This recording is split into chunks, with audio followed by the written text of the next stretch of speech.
Imagine trusting someone with everything you valued, only for them to betray you over and over, until all that's left is rage. That was me in the 90s. A classmate stole every game we gave him Doom 2, Monkey Island, The Settlers, and left us with nothing but broken discs. But our payback, it was devastating. His parents wept.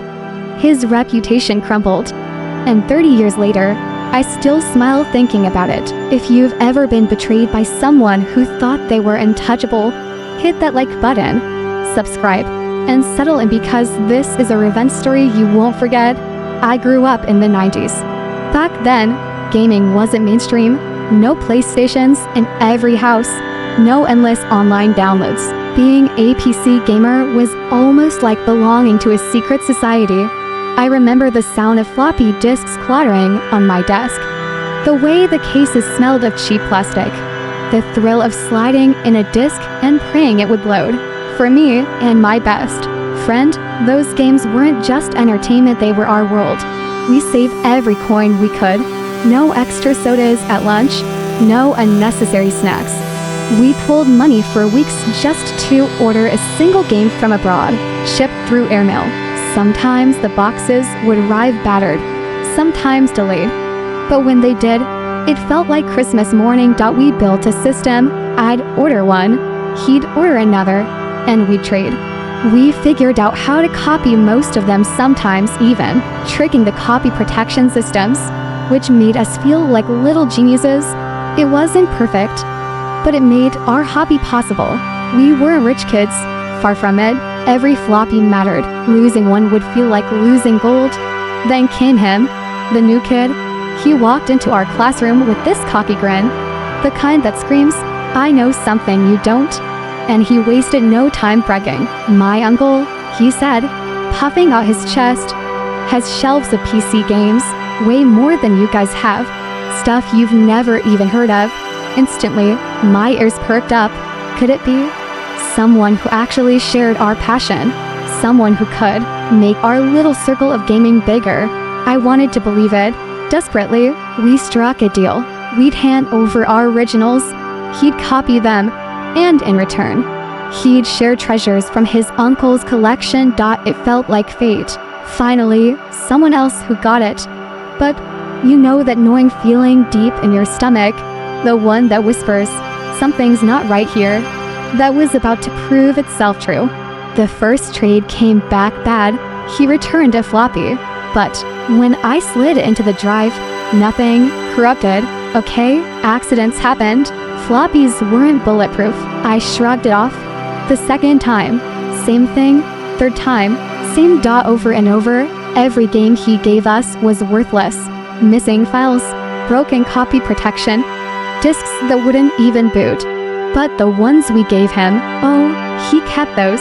Doom 2, Monkey Island, The Settlers, priceless gems. Some came back with scratches like they'd been tossed carelessly on the floor. Some never came back at all. And he had the audacity to smirk. I'll never forget one moment. He slid a corrupted floppy across the desk, leaned back in his chair, and said, "Guess your game didn't work too bad." Like it was funny, like stealing from us was some kind of joke. Weeks turned into months. Our collection dwindled. His grew, and every time he opened his mouth, every smug grin he threw our way, my blood boiled hotter. We felt betrayed, helpless, powerless. But anger, if you let it sit long enough, turns into fuel.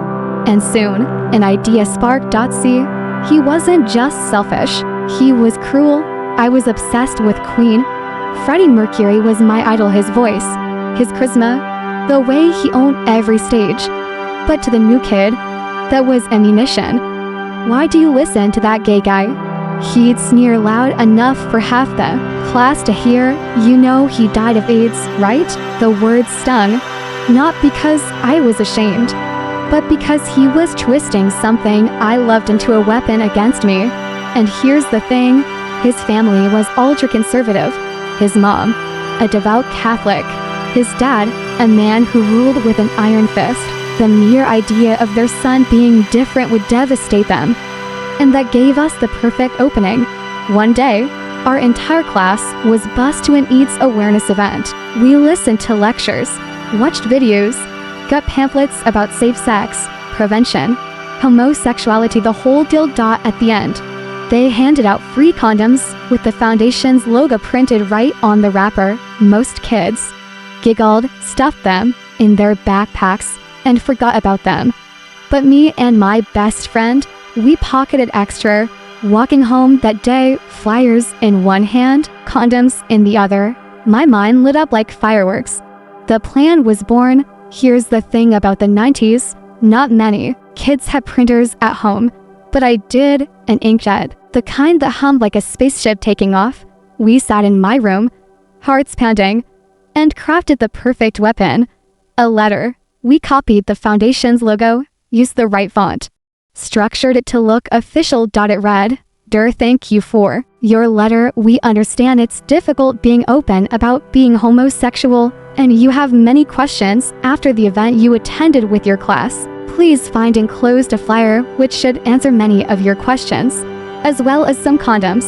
Please practice safe sex at all times." We folded it neatly, inserted the flyers, slipped in the condoms. And here's the masterstroke.